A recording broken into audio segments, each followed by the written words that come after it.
સુરત ખાતે શ્રી સમસ્ત વાટલિયા પ્રજાપતિ જ્ઞાતિ દ્વારા મહિલાઓ અને યુવતીઓ માટે જાગૃતિ કાર્યક્રમ યોજાયો, જેમાં મુખ્ય વિખ્યાત તરીકે ડૉક્ટર અંકિતાબેન મુલાણી તેમજ ઉર્વીબેન ચાંચમેરા, દિવ્યાબેન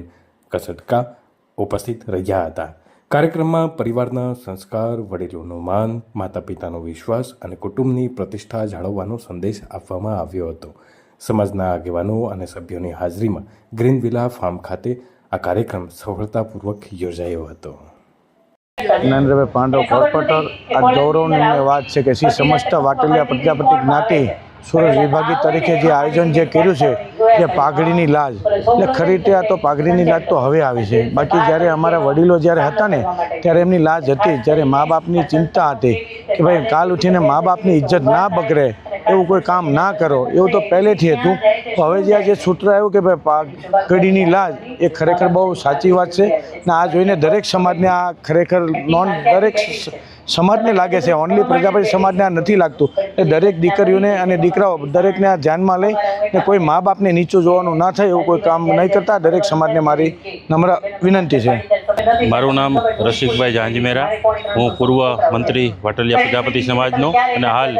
આચાર્ય તરીકે એલપી સવાડીમાં સેવા આપું છું। આજે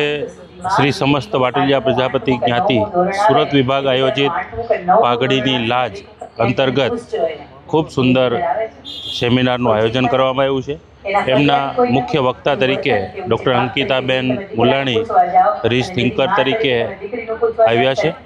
અને સમાજના લગભગ આજે 20 થી 25,000 જેટલા ભાઈઓ, બહેનો, બાળકો, વડીલો, દીકરા દીકરીઓ, વહુઓ આ બધા જ ખૂબ ઉત્સાહપૂર્વક આ સેમિનારની અંદર અત્યારે આ માણી રહ્યા છે। આ પાઘડીની લાજ કાર્યક્રમનો મુખ્ય હેતુ સમાજમાં જે બનાવો બની રહ્યા છે અને સમાજની માતા પિતાની પ્રતિષ્ઠાને લાંછન લાગે છે એ લાંછન ન લાગે અને આવનારી પેઢી, દીકરા દીકરીઓ માતા પિતાની પ્રતિષ્ઠા વધારે, ઘરની આબરૂ જાળવે, તેમજ માતા પિતા તરીકે એમની ફરજ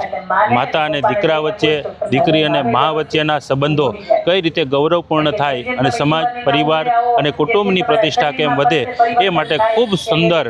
ઉદાહરણો સાથે અંકિતાબેને માર્ગદર્શન આપ્યું છે અને મને ખરેખર આશા છે કે આજના આ સેમિનાર દ્વારા સમાજના દીકરા દીકરીઓ, વડીલોને સાસુ સસરા હોય, માતા પિતા હોય એને ખૂબ સુંદર માર્ગદર્શન મળ્યું છે અને એના દ્વારા